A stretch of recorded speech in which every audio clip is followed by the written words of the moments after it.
So we're starting recording. Right, ready to go. Well, welcome, Kate. It's been a long time coming. We're very fortunate to have you.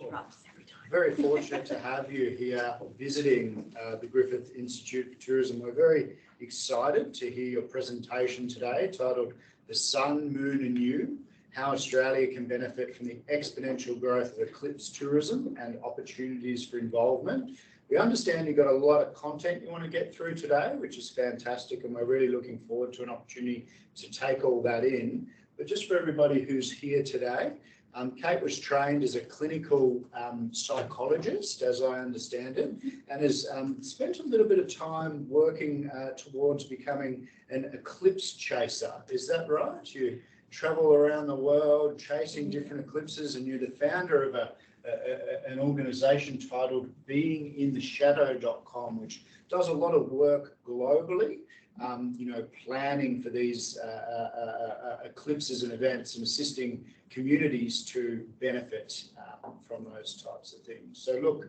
without any more of an introduction, we'll let you get into your presentation. Please, everybody who's online and coming online, post your questions on chat. Chantal will hear those, and we'll be here listening intently in the room as well. So welcome, Kate. Okay, thank you very much. Thank you for your time, and thanks for people coming online as well. So what I want to highlight is that I know total solar eclipses can sound very, very niche, but I want to assure you that it relates to every single research cluster you have within GIFT. And hopefully by the end of today, you will see that, because I'll go through some examples that I've been doing over the last 10, 20 years, and projects that are happening at the moment, and also projects that are happening, that will be happening in the future. So a bit about me, like Brent mentioned, I'm a clinical psychologist, and in fact I did my master's here at Griffith University, so it's really nice to be back on the same campus. Very exciting. I've lived overseas for 24 years in Northern Ireland, which was my base for so long, and I've moved back to North Queensland, which is my home base. Moved back in 2018. And in Northern Ireland, I really was a clinical psychologist, and I was assistant course director of the doctoral training program in clinical psychology. And I supervised a number of projects going through. I've kind of developed an expertise in phenomenological research. But with eclipses, it's really because I saw my first eclipse in 1999, and I didn't know, I thought it was just a one-off event that you see and that's it, like a bucket list sort of thing. But the experience is so profound and so inspiring and transformative that I had no idea it was going to lead to me taking different avenues of life. And really, I became an eclipse chaser. So I've been chasing for 24 years. I've seen 13 total solar eclipses on 6 continents around the world.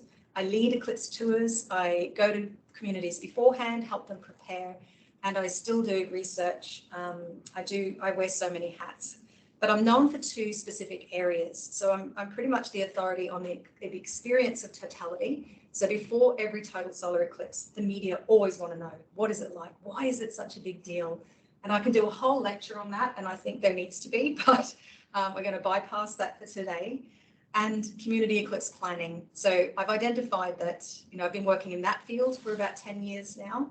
And so those are the 2 things I'm the authority on. So just to get up to speed with what an eclipse is, because I'm sure some of you already know this, but it's useful just to go over the basics. There's different types of eclipses, and it's in the name. So a lunar eclipse is what you're looking at. So the lunar is you're looking at the moon. It happens at night time. Most people have seen a total lunar eclipse. It's kind of interesting. It's really nice, and there's interest in these sorts of events. A solar eclipse happens during the day, and there are different types of solar eclipses as well. You can have a partial eclipse. That's when you look up with your solar filters on, and if you're not in the room today, but I've got some solar filters, so you look safely at the sun, and you can see a little bite of the moon, of the sun, taken out of the sun. You've got an annular solar eclipse, which means that the moon doesn't completely cover the sun, but it leaves a little ring around, and it's quite interesting. But then you've got what we call the most awesome event in the world, I think, the total solar eclipse. And that's when the moon completely covers the sun, and it just leads to some incredible experience. And that's what it's all about. That's what the whole focus is of today. of a total solar eclipse. So here's a quick visual about what happens.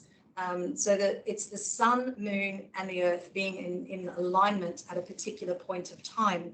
And you'll see right in the middle, there is a dot on the surface of the earth. So that is the moon's shadow cast upon the earth. And that's where you need to be to see a total solar eclipse. It doesn't happen every month because the orbit of the moon is on a little angle. And so sometimes the moon is a little too high, sometimes the moon's a little too low. But once every 18 months, 18, somewhere around the world, there is a total solar eclipse visible. Now, that's what it looks like. This was taken from the Mir space station in 1999. And this was my first, I was under that. I was under that moon's shadow. That's what sort of, my life was changed at that point. So I love seeing that picture. But that's the moon's shadow cast upon the earth. And when you're under that, the daytime actually becomes dark. It happens very quickly and rapidly. And even though you think you know what's going to happen, it's really quite profound. You get goosebumps. There's this fear. We call it a primal fear. So incredible awe, and everything just happens all at once. And it really is unexpected. And that's what it's all about. When you're under that shadow and you're looking up, you will see the moon completely blocking the sun, and you don't even need solar filters to look at it. And what you can see is the solar corona around it, and you can see some interesting features. So you'll hear language like Bailey's beads, prominences, the diamond ring effect. So there's all sorts of things that you're able to see, but it really is about the experience of it. Because everything is in motion, that moon's shadow is actually moving across the surface of the earth. And you'll see in the visual here, you will see it creating a little bit of a path. And this was the path that happened in April this year. And you can see that the path of that, we call it the path of totality. So you have to be in that path to see the total solar eclipse. So you'll see it just grazed the westernmost tip of Western Australia. And that was in the Shire of Exmouth. So to see the total eclipse, you actually have to get into that path, not near it, not beside it, you have to get into it. And that path can be pretty narrow, but it crosses a huge amount of the Earth's surface. So it's very precise. And you'll also see that there's a wider shadow. And that means that in those locations, like all of Australia there, if you looked up and you used solar filters, you would have seen a partial solar eclipse. So you would have seen part of the sun being covered, but only those in the path of totality see the full total solar eclipse. And it really is something that is transformative. I was in that shadow, this is the westernmost tip of Western Australia. So the little arrow there is this tiny little desert island, and I was with the Virgin Galactic group, and we experienced, that was my 13th total solar eclipse. And that was a really amazing experience. So I lead tours and I help people understand and relate to it and get the most out of the experience. And, you know, we form a community of eclipse chasers. And initially, I used to think it was kind of like a geeky thing to do, and it was kind of very niche. But now with social media, everybody understands it, everybody shares. There's so many more resources about how to get into the path, and more people experience it. So it almost has, well, actually it has become a mainstream tourism event, and people hear about the eclipse experience. They want to see it for themselves, and then they see it, and then they want to see it again and again. So you've got more and more people chasing. It is a huge industry. But there's core people like me that, for whatever reason, it impacts upon us, and it's like my life's mission to see every single total solar eclipse and to help everybody in the world to see a total solar eclipse. That's why I'm so passionate about it. And it becomes who you are. It's just not a little hobby. It's just not a little holiday. It really ingrains who you are, because there's intense feelings of connection. You feel insignificant but connected to something greater. Everything is put into perspective. And there's a lot of psychology research about the re-experiencing awe gives rise to feelings of gratitude, altruism, and that's certainly true in my experience. So anywhere around the world, once every 18 months, we have to chase. And this is my personal map of eclipses that I've seen over the years. I've missed the April one there, so I'm missing some time. But you can see that it covers a huge area. And in any one location, it only happens once in every 375 years. So it really is quite rare in one location, but common if you're willing to travel. And that's why tourism is an important part of this. And for the first 10 years, I really was just an eclipse chaser. But then I started to research the eclipse experience because as a psychologist and as a phenomenological researcher, I really wanted to put words to it, because often you interview people and they can't tell you what it was like. It is such a fully embodied experience that we can't put language to. And so being able to survey and research a lot of chasers, I could see the commonalities in experience. And this is the focus of the 3 books that I've written. So, but to summarize, everything happens above you. So it's the things that you see, all the science and astronomical elements. It's the things that happened around you. So the temperature drops, the wind picks up, the light changes, your shadows go really weird, the birds start changing. It's just thrilling and exciting. And then it's all the things that happen within you. So it impacts upon your sense of time, place, and person. And technically it blows your mind, even though you think you know what's going to happen. So the first 10 years I was about just the experience. But then something interesting happened in 2012. And I don't know if people were around at that time, but there was the path of totality that went across Australia. And that's near my home region of North Queensland. So I was living overseas at the time in Belfast in Northern Ireland. And I arranged to come home for 6 months. I'd just written my first book and I was planning to do a research project that captured people's experiences of the first time eclipse. I wanted to interview them before the eclipse and after the eclipse, just to capture that change and transformation. And so on the ground I was interviewing people, and I suddenly, well, not suddenly, it was repeatedly shown that people didn't get it.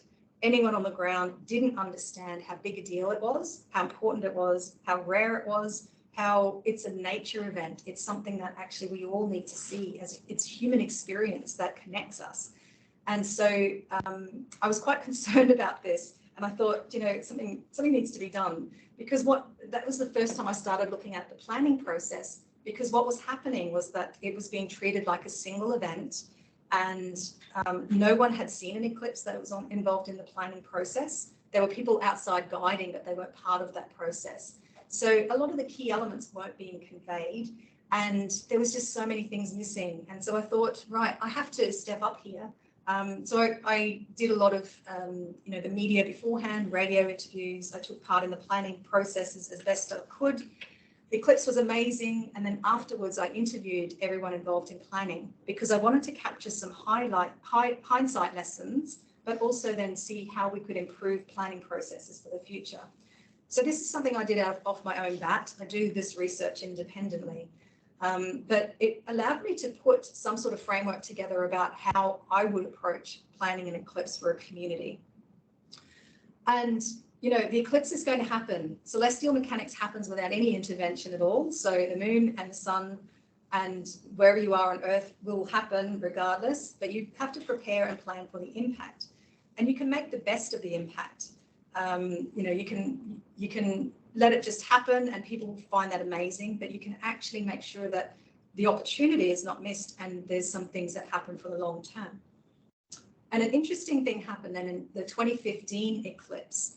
The path of totality is up in the north part of Northern Europe, and it only made landfall in 2 locations, the Faroe Islands and Svalbard. And these are very remote locations. This eclipse was happening in March. It's not the best time to go to these places. But around that time also, well, a few years before that, that's when I started being involved with a tour company. And the person who ran the tour company, her name was Rosemary, she really aligned with how I was thinking too. She loved doing tours that helped the communities that we were visiting. And so we'd put together programs of tours for future eclipses. And the Faroe Islands was one of those. And we visited the islands 2 years before as a first step, because in bringing people to the islands, we needed to make sure we could accommodate them.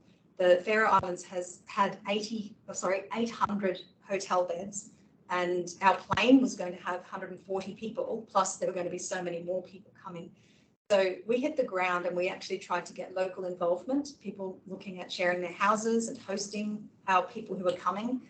And boy, did that snowball. It was so exciting. And it just really led to some pretty transformative experiences. And it allowed us to build up a program that really involved and centered around the community.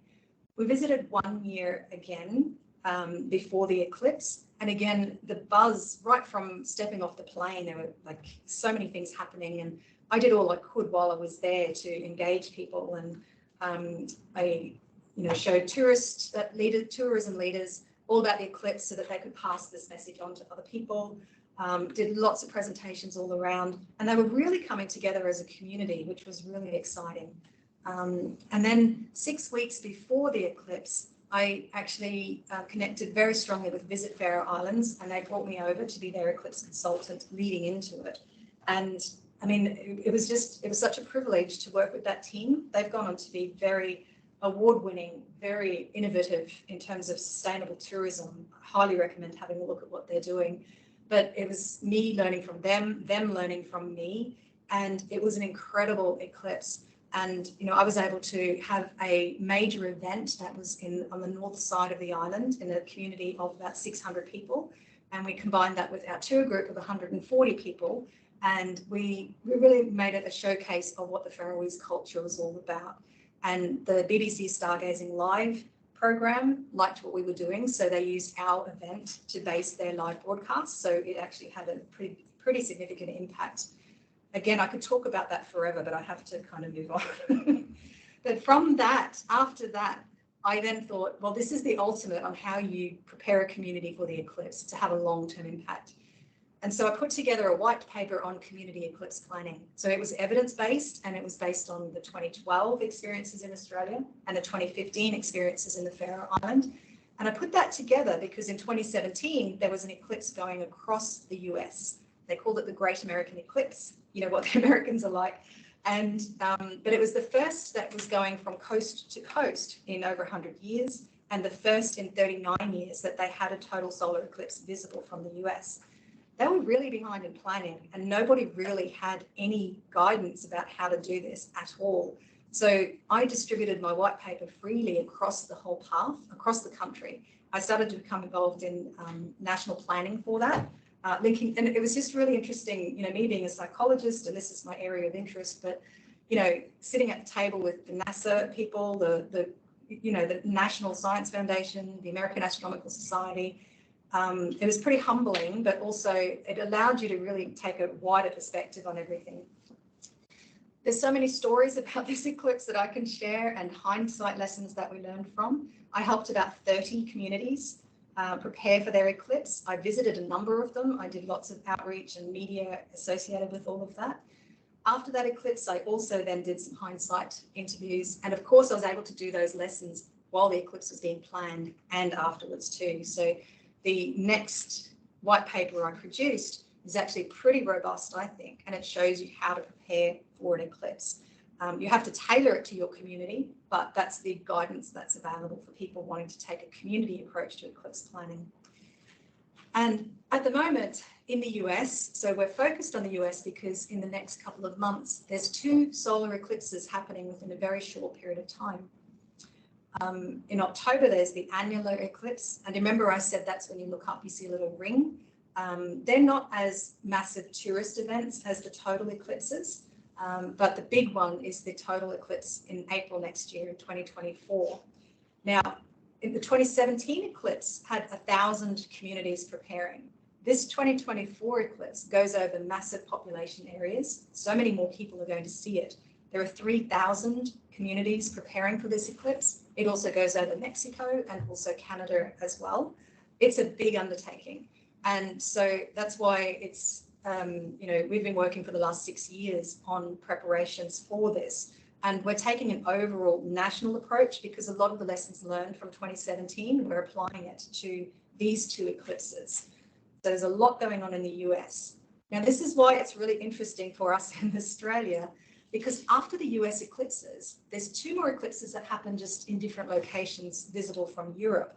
But then 15 years, in a period of 15 years, Australia has 5 total solar eclipses.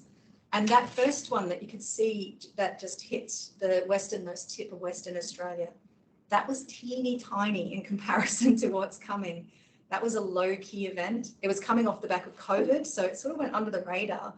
And there were a lot of planning issues that meant people traveling internationally couldn't access it. So lessons to be learned there for sure. And I'm in the midst of doing those hindsight lessons.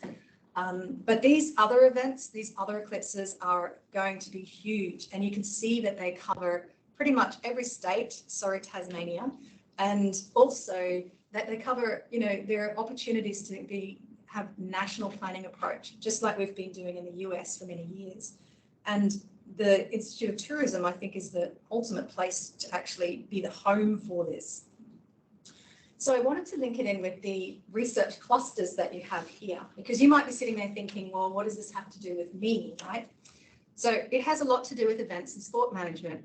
So with the amazing work that's been happening in preparation for the Olympics in 2032, the approach, you know, the national approach, looking at legacies, it's not just about a one-off event. And think about it, you've got an eclipse, you've got an Olympic committee that probably, you know, oversees each time there's Olympics, they kind of guide on how things, an overall framework maybe on how things are done.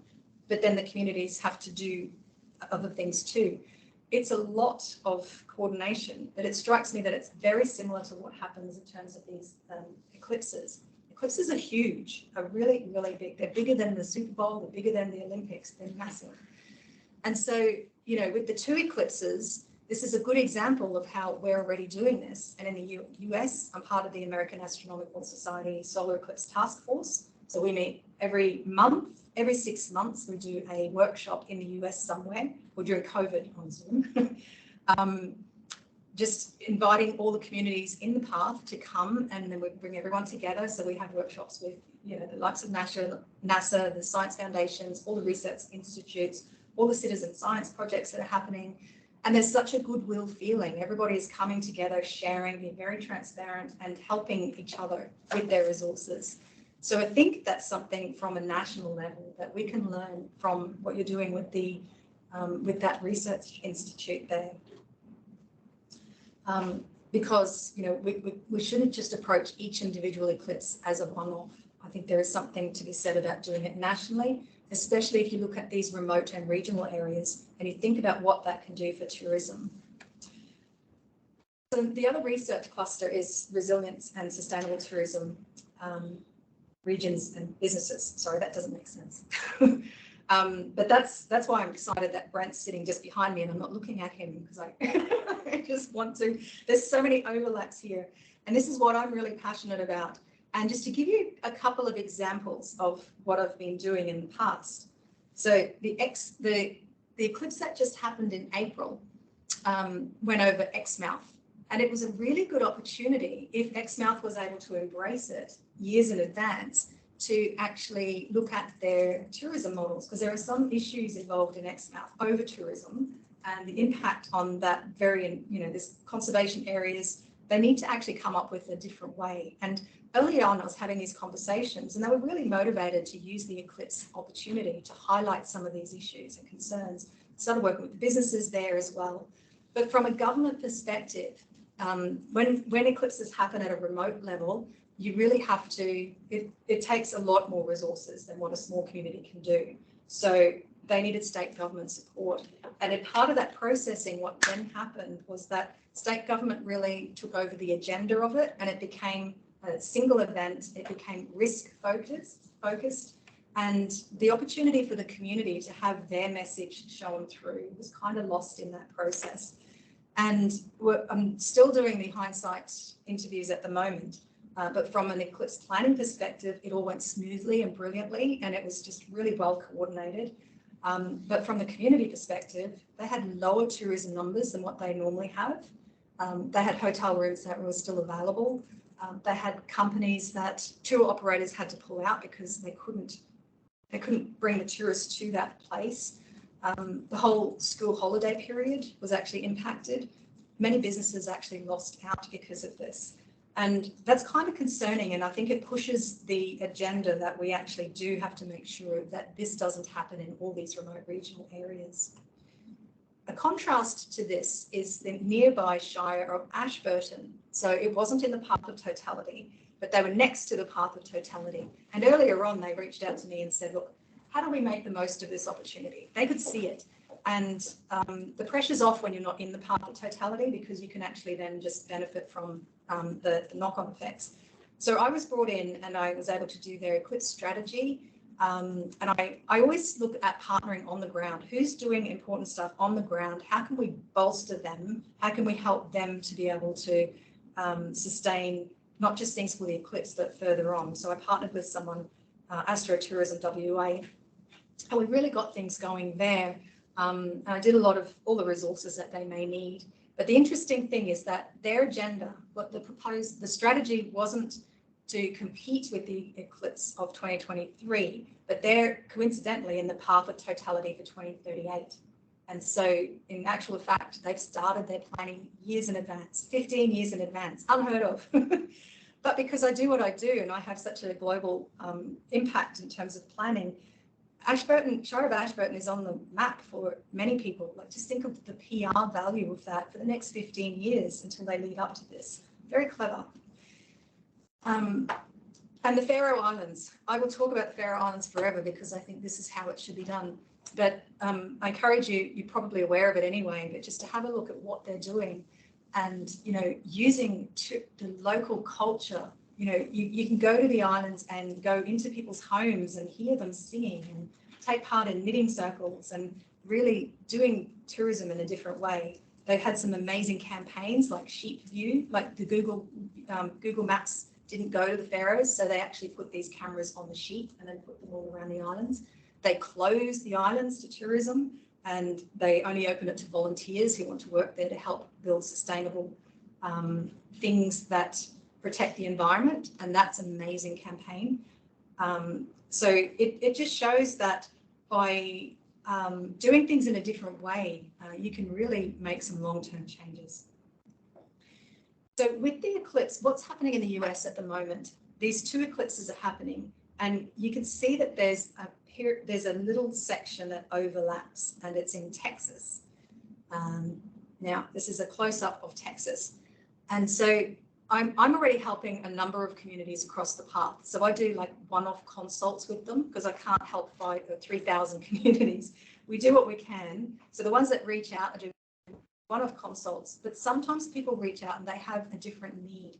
And so I was already alert to the fact that these communities are double planning. The annular eclipse will not be as big as the total eclipse, but because so many people saw the eclipse in 2017, everyone wants to see it and everyone's just ripe. They just want to go see the eclipse, the big one in April, but we suspect there'll be more people coming for the annular as well. And so one community in particular that reached out, and they recognized that they needed a fair bit more help just in terms of the logistics of how, you know, in Texas is a world in and of itself. And in this one county, there's an unincorporated area. So they don't have any facilities from a government perspective in one part where all the tourists are, but they have it in the town part.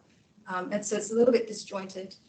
There are some other issues there, but whenever you say Uvalde, people recognize that because it's in our memories of the school tragedy that happened last May.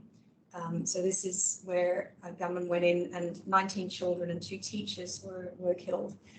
And it wasn't just that, it was the response after that and then the cover up after that. So this is a community that's going through quite a lot. The media are camped there already and they're just hungry for news and they twist everything to highlight the tragedy. And so there's a real need to actually change the narrative here. And so I actually then became involved for the last 8 months, looking at what we can do for an eclipse strategy there. And so, you know, it really is about providing an alternative narrative. We don't want to say the eclipse is going to come and heal everybody and, you know, kumbaya, it's all going to bring everyone together, because it doesn't, it won't. But what we're trying to do is just have an alternative framework that people can learn a little bit about Uvalde. So instead of it always being associated with the tragedy, you can actually learn more about, actually it's an ecotourism, it's in the ecological crossroads, there's amazing stuff there. And so that's the ecotourism angle that we're taking for the eclipses. So I've already done that strategy, and then I was there 2 weeks ago. building up momentum on the ground, putting together like viewing events for the October eclipse initially.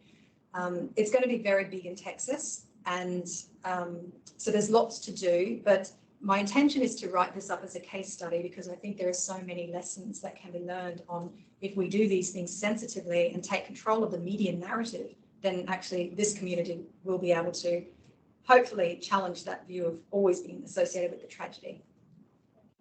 And because I'm on the national planning committees and then I'm doing this in this particular area, we're able to access a lot of grants and funding. So these are the partners that are actually working with us that we're able to bring into this community. So that's very exciting. That's the university partners. We've also got the science partners and the eclipse partners, and some amazing, the National Esports Association have this incredible Minecraft project that they're using Uvalde County for. I could talk about that for ages, but I won't. And the other interesting thing is Griffin Communications Group.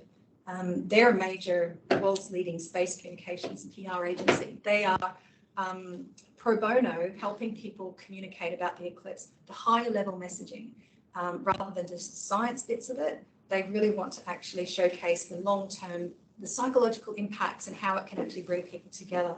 So they reached out to a number of people. I think there's about 8. I'm one of them. And so we're still, meeting again tomorrow morning about the key messages that are going out. But that's pretty exciting because all of the things about the good things about the eclipse are going to have a major platform that hasn't happened before. So all of those things are happening in the US. And just be mindful that the next opportunities are in Australia for these 5 eclipses and for 4 more to come. And because I've been involved in many years, I've got a lot of those networks and connections. A lot of them are keen. They're saying, well, what can we do? The Esports Association are global. They want to do projects in Australia. A lot of the NASA grants and funding are tied in with the US, but they have partners that do work here. So there is huge potential to actually bring a lot of those resources over to Australia. So the other research cluster, visitor economy data analytics and indicators. We use this a lot for eclipse planning. It's typical, the more basic ones are just the snapshot of what happens after the eclipse and the impact that it's had. Because people like to know how many people came, what did they spend, what was the real impact, monetary impact, what's the PR value. Those are the things that are collected most times. But there actually is a lot going behind the scenes in terms of planning too. And to put this in context, NASA said that the 2017 eclipse broke all records of their own web viewing. It is no doubt that there is nothing in this world bigger than a total solar eclipse happening. And when it happened in the US, it actually made it very global. You know that thing, if it doesn't happen in the US, it doesn't happen at all. It's big, it's big. And these people who saw it in 2017 are definitely chasing into the 2024 eclipse. After that, there is a bit of a drought in the US. They have to travel. They're going to come to Australia. We use data analytics in terms of weather predictions of where you want to go. So I won't go into too much detail, but this is a map. This is a weather profile of the likelihood of clouds across the path of totality that we use as indicators of where people are likely to go, so we can highlight the demand areas. And just so you know, for 2024, the best weather chances are in Mexico, but a lot of people don't want to travel to Mexico, so the next chances are in Texas. So we understand that Texas is going to be really big anyway. They're in the crossroads, best weather chances. So Texas is actually going to be needing to prepare a lot. There's also these really cool maps. So these are done by the meteorological maps, and these maps here are done by eclipse chasers who, just like me, have skills in different areas. So this is Michael Zieler, who does Great American Eclipse, and he provides these maps, which really are the only maps available that give population statistics and likelihoods and estimates of how many people may come to the region. So this is based on a watershed map. The idea is that water will run the quickest course. And so he mapped across the path of totality. If people lived near, like 3 hours, 6 hours, 9 hours away, what is the quickest point and route into the path of totality?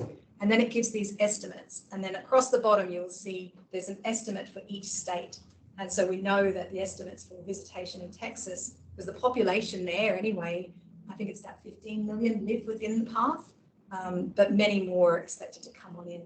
But he can only give population estimates, and you'll see underneath there is a variation, like there's low and high estimates, and it's really difficult. But on the ground, when you're working with these communities, one of the things they need to know is how many people are coming, how many people do we need to accommodate.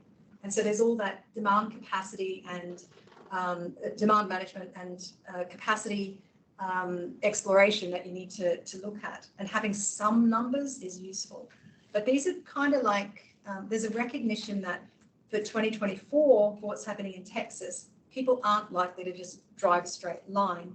Anyone you ask in the US, where are you planning to see this eclipse from? Most of the time they'll say two things. They'll say, right, I live so-and-so, or I've got friends in so-and-so, that's where I'm going to go. So they don't think about proximity. And then they say, Texas, because that's where the chasers are going, that's where I want to go, that's where the best chance of weather is. And can I just say, if it's cloudy, you do not experience all the awe and wonder of totality. You don't, you miss it. It does go dark, things still happen, but the awesome experience of it doesn't happen. So you need to do everything you can to make sure your location is not cloudy. So there are some cool things happening about how we can weight these population statistics based on the likelihood of where people are going. And I'm joking that it's going to be called the highway to hell with the Texas situation. But there's some cool projects happening around that at the moment. But, you know, Australia, we're going to be looking at that. We're going to be needing information about, you know, where are people likely to view from. And as a chaser, I know how to interpret paths really easily. But as a community planner, if you've never done this before, or an event planner or risk management person, you don't know. So use the guidance that we've had, that we know. Climate change action. You know, and initially I was thinking maybe this is the one that's least impacted with eclipses, but when I thought about it, so much happens here. When we're planning, you know, there's more and more large-scale weather events that happens. So, for example, for the eclipse in Western Australia, on April the 14th, Cyclone Ilsa, which was a Category 5 cyclone, crossed the WA coast. Now, it was quite far from the eclipse pathway, but I mean, just imagine logistics. If that happened where all these people are congregating, traffic management, trying to get them out, safety, security. So they had to plan for this anyway, because it's part of the eventualities of April in that area. And it was all coordinated extremely well. They did an amazing job because they needed the resources up there. And so it didn't have a direct impact on the eclipses, but indirect. So for example, we had a boat that we were using that wasn't available for us because of this event. So you had to work around things. The path of 2017 across the US, that's a little map of Oregon, and that's the path of totality going across it. And those little red dots are the fires that were happening on Eclipse Day. Now, a lot of people actually went camping, you know, 2 or 3 nights camping, wild camping in some places beforehand. So if they're out of mobile phone reception, they don't really know the area, they're just there, they don't know what's going on. How do you actually communicate with these people? How do you get people to safely if there's a fire going on? And more fires are happening because of climate change. And also the severe weather warnings. That's happening more and more.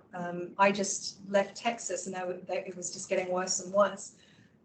The advice is to stay indoors on these times. People die during these events. But if it happens on an eclipse day, people want to be outside for several hours watching the eclipse under the sun. So we need to make sure that we account for this and help people plan so that they're not doing things in locations with a big concrete area that reflects the heat and actually makes it worse for people.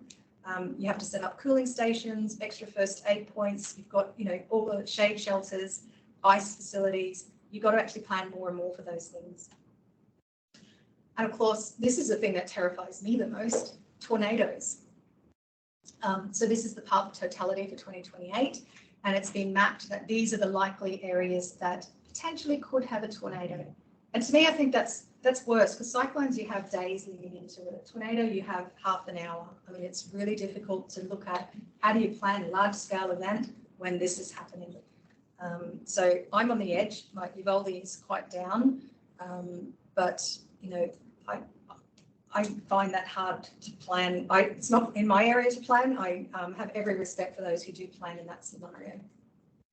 And the future of aviation. Again, I thought maybe I didn't have too much the projects involved here, but in fact we do.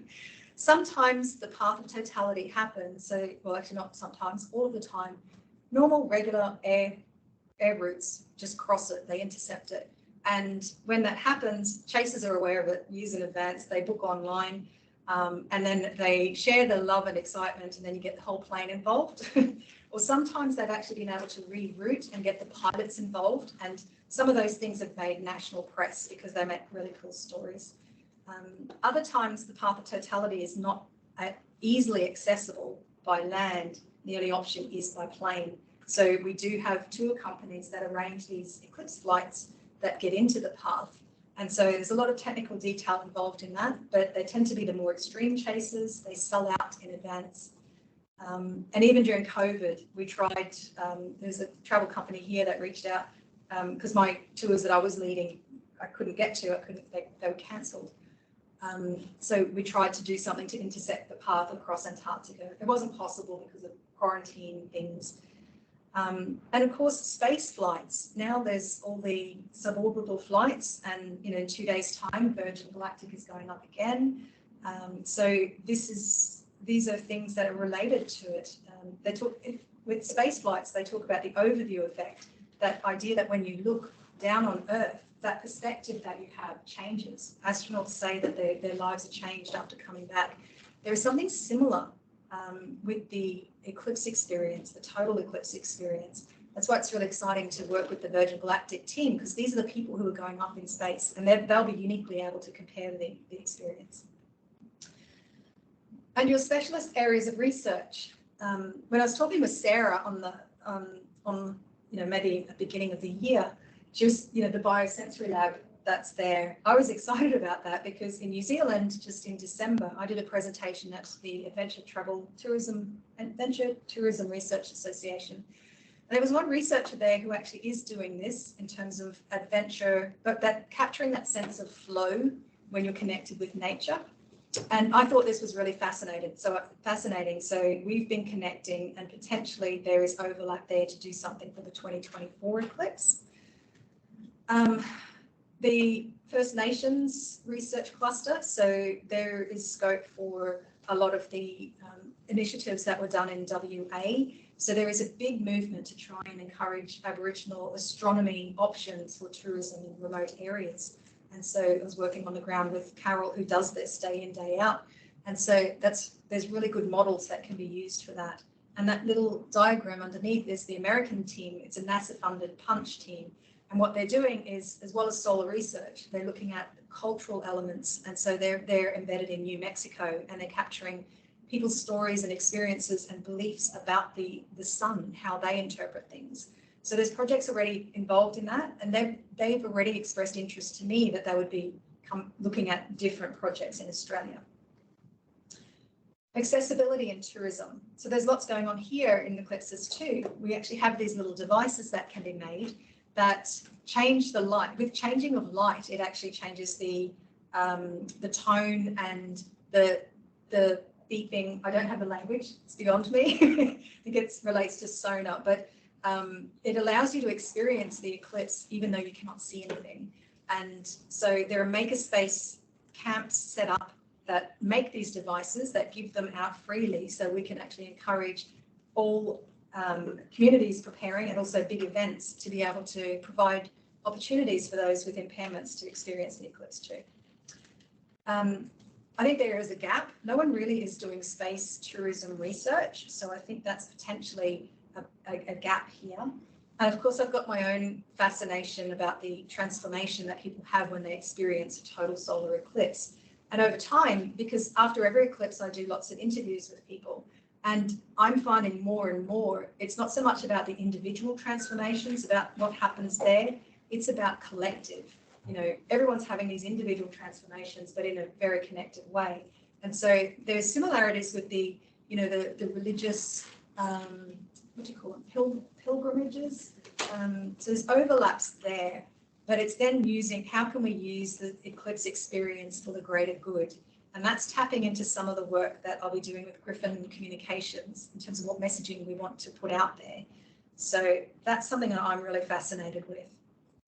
And of course, I do interpretive phenomenological analysis. I'm the Australian contact for that.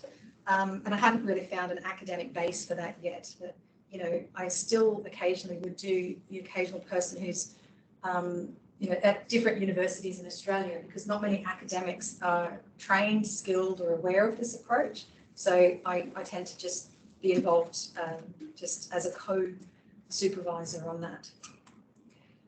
So to summarize all that, you know, in my community eclipse planning documents, the white papers, one of the key messages from this, the most recent one, is assemble your team, develop your strategy, and boldly go where no one's gone before.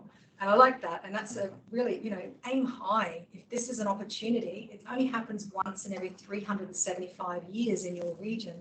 Or if you're lucky, if you're one of these crossover areas, you've got a couple of times. Aim high.